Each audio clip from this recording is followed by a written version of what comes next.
difficult in the sense that the perceptions, you have to manage those perceptions.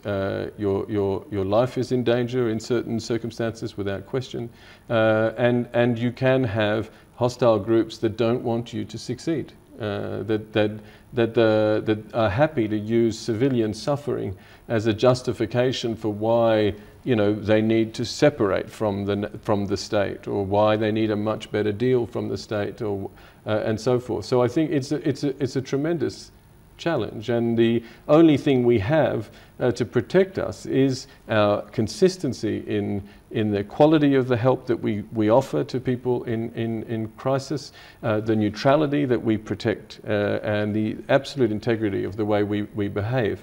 So that's, I think at the end of the day, our best protectors are not the state or the armed groups that we might be working with. It's the civilians that we help. And they're the ones that are the most important. They're the ones that are best informed about danger.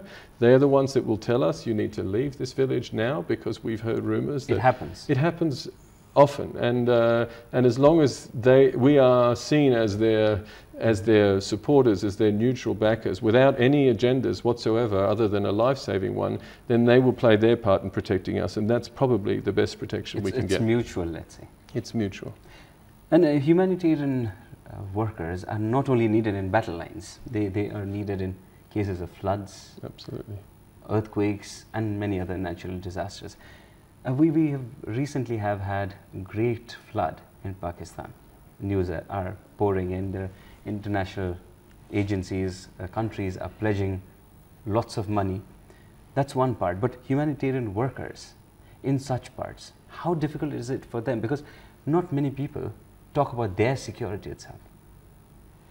Well, remember, firstly, when you speak of humanitarian workers, remember that I think it's important to remember most of those humanitarian workers are locals. They're not internationals. Mm-hmm. Most of the deaths, sadly, of humanitarian workers last year, 80% of them were national staff working for humanitarian organizations.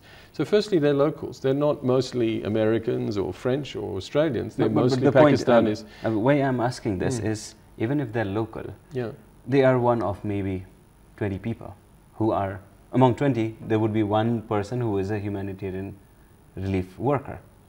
So if 20 people have that threat, this one person also has the same threat of floods. He also has to evacuate, or she also has to evacuate in such conditions. And normally we don't talk about their safety. We talk about 19 people's safety. That's very true. No, and that's it's a selfish thing. But when we have a crisis, the first thing we need to do in the UN, for example, is to check on our own staff, because we can't respond effectively to a need if we are missing people, if our own staff are anxious about their families. So I think that's very true. When we look at the earthquake in Haiti in January this year, it was the single largest event in terms of devastation of UN staff in our history. 100 UN staff lost their lives. The number 1 and 2 of the mission, and all the senior staff essentially died in that earthquake. So it's definitely an issue that we are very conscious about, is trying to make sure that humanitarian workers, whether they're UN, whether they're non-governmental, whether they're international, or whether they're national, are also safe and their families are safe, so that they can do their absolutely critical work. It makes news if the top person of the agency is killed in some tragedy. Yeah. But rest of the local staff, they're not even reported many times, which is perhaps sad. I think that is sad. I think today is an opportunity to really stress the fact that most of our deaths are national staff who are just as humanitarian in their work as I am, and whose lives need as much protection as mine does, and whose death needs as much recognition as a senior UN official. I think that's absolutely fair. I think the UN, for its part, certainly makes little distinction. I think we need the help of the media and the public and so forth to also follow suit. And let's also talk about, let's come back to Nepal. We've just seen devastating flood in Pakistan. Yes. Nepal is also prone to floods. If we have floods at that scale, are we prepared for humanitarian action that is needed? Absolutely not. Nepal is a country which has reasonably good systems of response now, because it's had a lot of practice, unfortunately. We estimate about 1,000 people will die every year from this sort of endemic hazards, floods, mudslides and so forth, so let alone the big earthquakes that might happen from time to time. The systems are quite good in terms of response, but they are poorly equipped.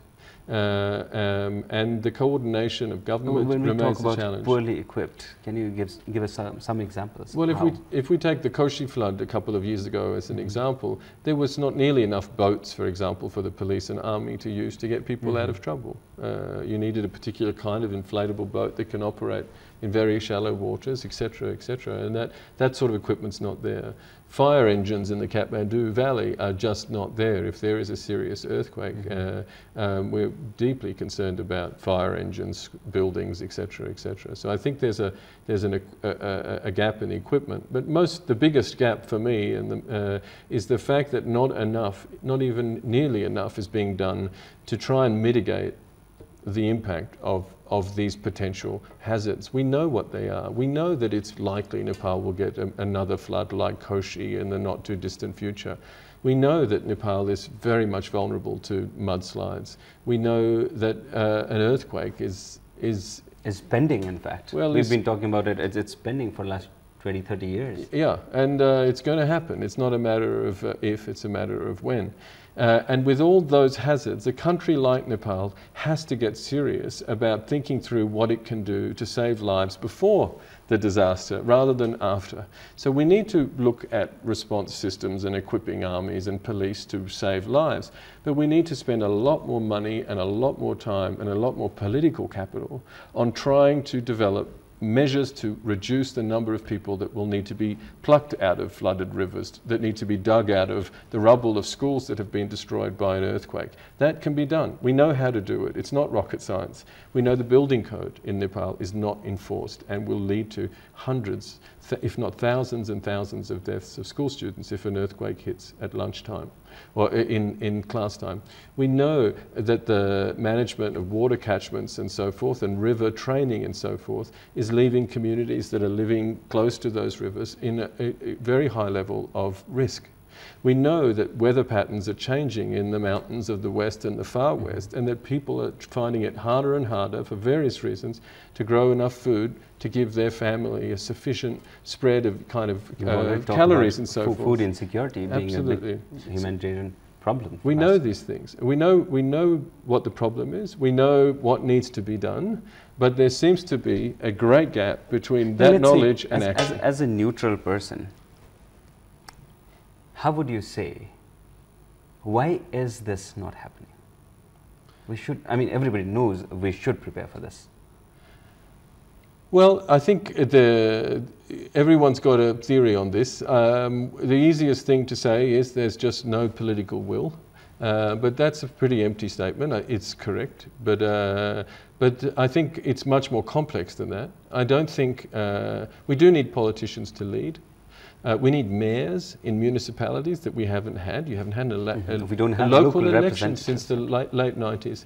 So you definitely need elected leaders that are accountable to the public and whose jobs are on the line if they fail to deliver on some of these things. If there's a fire engine in the fire department here in Kathmandu Valley which has no fuel or no water and it doesn't respond to a fire, in most political systems, the mayor would lose their job the next week. Well, first you need a mayor in Nepal to be able to have that dynamic. And secondly, you need a political system where politicians are rewarded for doing the right thing and punished for doing the wrong thing. And we're still kind of getting there in terms of that that basic accountability dynamic between elected leaders, the governors, if you will, and the governed. That's the first big complex issue. It boils down to, again, accountability towards public. We've had incidences in small packets. We've had continuously having floods every year, even if they're not as big.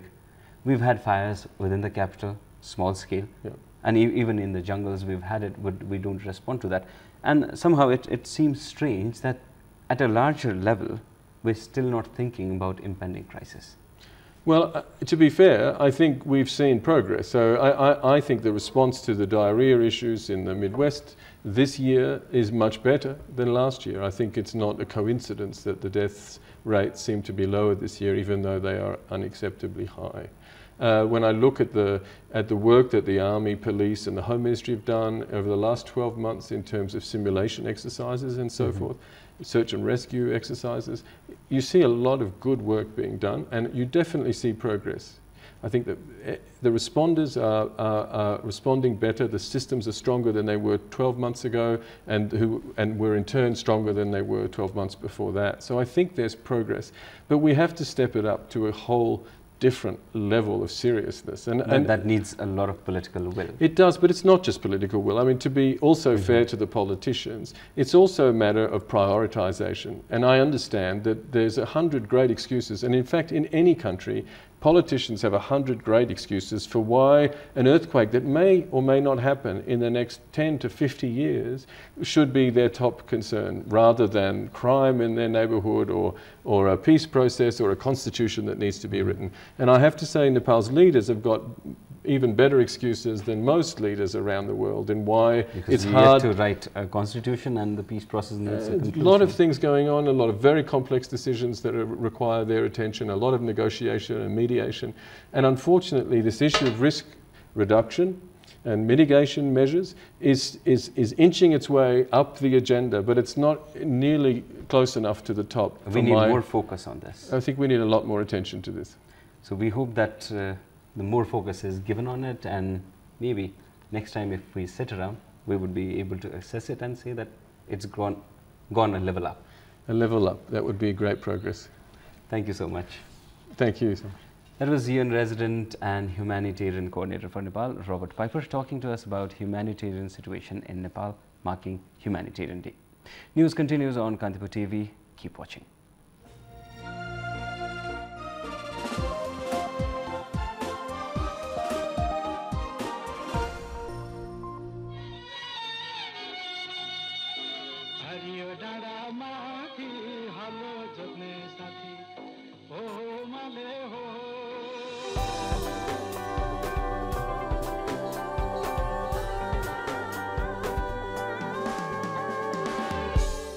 Music Mela